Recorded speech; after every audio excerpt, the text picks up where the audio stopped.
Good evening. এখন এই যে 7:30 থেকে ব্লগটা শুরু করলাম বিকেল। আজকে কাজের মেয়ের একদম আসেনি, তার জন্য সব কাজ কমপ্লিট করতে হয়েছে। সব কমপ্লিট করে জাস্ট এই বসলাম। এখন এখন অন্য কাজ করবো, একটু চা নিয়ে বসলাম, একটু চা খাচ্ছি। দেখুন দু দিন অন্তর অন্তর কামাই করে, কিছু করার নেই, কিছু বলে লাভ নেই। একটা কষ্ট আমার হয়, কারণ আমি তো পেশেন্ট, আমার শরীরটাও ভালো থাকে না, কিন্তু কি করব, কিছু করার নেই। তোমরা কি করছো জানিও।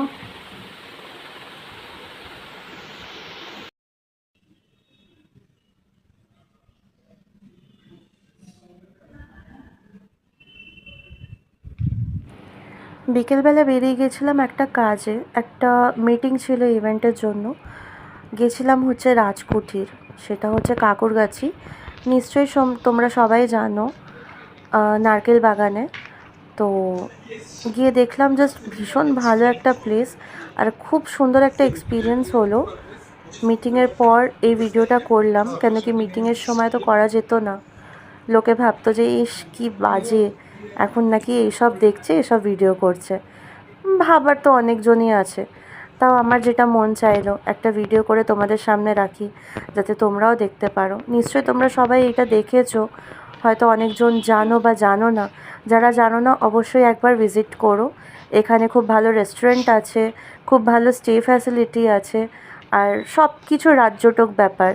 সব আমাদের পুরনো পূর্বজরা, যারা মানে অ্যানসেস্টার্সরা যারা রেখে গেছিলো, খুব সুন্দরভাবে রিনোভেট করা একটা জিনিস, একটা জায়গা। হলিডের জন্য সবথেকে বেস্ট প্লেস আমার যেটা মনে হয়। বাট হ্যাঁ, এক্সপেন্সিভ তো আছেই ভীষণ রকমের, বাট প্যাকেজ হিসাবে যদি তোমরা দেখো তো ঠিক আছে, মানে মাঝে মধ্যে অ্যাফোর্ড করাই যেতে পারে।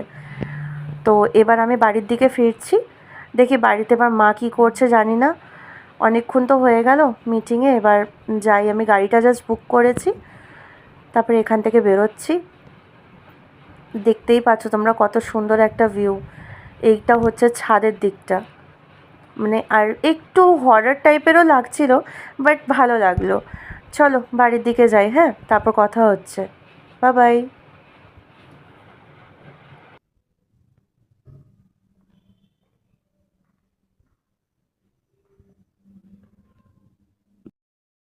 অনেক রাতে এসছে, প্রায় 3টে বাজে এসছে। এসে তারপরে আজকে অনেক লেটে উঠেছি আমরা, প্লাস আজকে দুপুরের কিছু রান্না করিনি, যেহেতু অনেক লেটে ঘুমিয়েছি, তাই বিরিয়ানি নিয়ে এসেছিলো।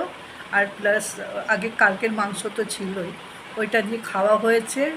এখন বিকেলে সন্ধেবেলা দেখা যাক কী করা যায়। না তো আমার ডাল আছে, আম ডাল আছে, তরকারিও আছে, ডিম টিম ভেজে নেবো, এই বেলার মতো ছুটিই নেবো ভাবছি। হ্যাঁ, আর এখন এখন রান্নাঘরে আছে, কি বানাচ্ছে জানি না, কি বানাচ্ছে তোমাদের পরে দেখাচ্ছি। দেখো ভাজলো মাছের বড়া, কি সুন্দর মুচমুচে করে ভেজেছে। এখন বাজে 9:30। এখন আমরা একটু বসবো, টিভি দেখবো। কালকে বোধহয় আবার বাইরে চলে যাবে, থাকবে না হয়তো 2-3 দিন। তো আজকে আমরা দুজনে মিলে একটু রিল্যাক্স করব, গল্প করব। আমাদের অনেক গল্প থাকে, সেই গল্প বলে বলার মতো না, অনেক রকমের গল্প থাকে, ভালো মন্দ, হাসি, সব থাকে। তার সাথে বিটটাও এন্টারটেন করে। হ্যাঁ, তারপরে পরে আমি সব এইসব টিভি দেখে তারপর পরে খালি ভাতটা বসিয়ে দেবো। আলু ভাতে দিয়েই বসাই, বা ডিম ভেজে নিই, যেটা একটা কিছু করে নেব। চল, এখন বসে বসে ফোন ঘাঁটছে। ফোন ঘাঁটছে না, অ্যাকচুয়ালি ফোনে কিছু কাজ করছে। ও তো সারাদিন ফোনেতেই কাজ, সারাক্ষণ বিজি থাকে ফোনের মধ্যে। কালকে কালকে খুব একা একা লাগছিল, আজকে তবু ভালো লাগছে। আজকে বাড়িতে আছে, একটু আমার সাথে সময় কাটাবে। আবার কালকে চলে যাবে 2-3 দিন, আবার একা হয়ে যাব, ভাল লাগছে না আমার সত্যি। ও ছাড়া না একদম থাকতে ভাল লাগে না। ও যেই বাইরে চলে যায় না, মনে হয় পুরো ঘরটা যেন কিরম খালি খালি হয়ে গেছে, আর শুনশান লাগে। বন্ধুরা, এখন বাজে 10:30। এখন আমরা টিভিতে দেখছি, জিও হটস্টারে, দ্য ডেভিলস ব্রাইড, হরর মুভিটা ভালো, খারাপ না, ওকে।